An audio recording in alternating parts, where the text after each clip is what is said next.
The hospital waiting room was crowded and chaotic, but in the corner sat a young man named Lucas and his mother, Clara. Clara's mind had long since faded into a deep, confusing fog.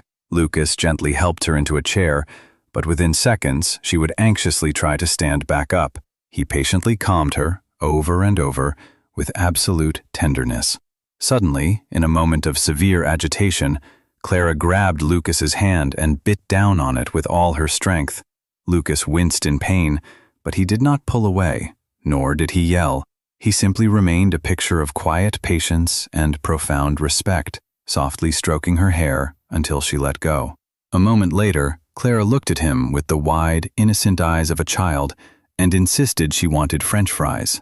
Lucas smiled, spoke to her soothingly, and stepped out for a moment to buy her a hot box of fries from the cafeteria. As she ate happily, Lucas took a soft tissue and gently wiped the crumbs from her lips. A doctor had been watching this entire scene unfold from across the room in utter amazement. When it was finally their turn for the checkup, the doctor looked at the young man and asked, "How is she related to you?" "She is my mother, doctor," Lucas replied softly. "How did she come to be in this condition?" the doctor inquired. Lucas took a gentle breath.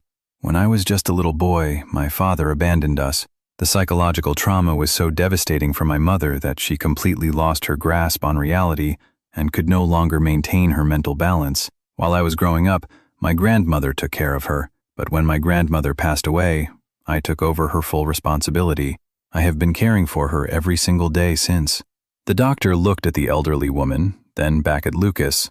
"But son, she doesn't even recognize you. She has no idea who you are." Lucas smiled, a hint of tears in his eyes. "She may not know that I am her son, doctor, but I can never forget that she is my mother."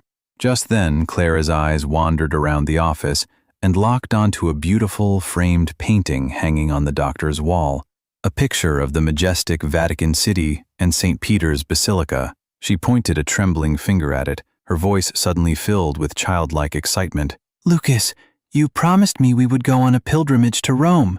When are you taking me to the Holy Church?" Lucas knelt beside her chair, taking her hands in his. "We are going very soon, Mom. We will go on the upcoming Holy Feast Day, I promise." The doctor shook his head. "Traveling all the way to Rome for a pilgrimage with her in this state? That will be incredibly difficult and exhausting for you, young man. Whenever she asks me to take her on this sacred journey, I find a way," Lucas replied calmly. "In fact, doctor, every single night when we go to sleep, I tie a soft cloth from my ankle to hers. I do this so that if she wakes up confused in the middle of the night, she won't wander off into the streets or accidentally hurt herself."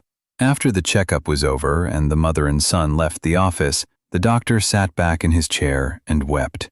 In all his years of medicine, he had never witnessed such profound, unconditional devotion from a child. Clara had absolutely no conscious awareness of her surroundings or her relationship to Lucas, yet he shielded her, nurtured her, and handled her fragile mind with the ultimate grace.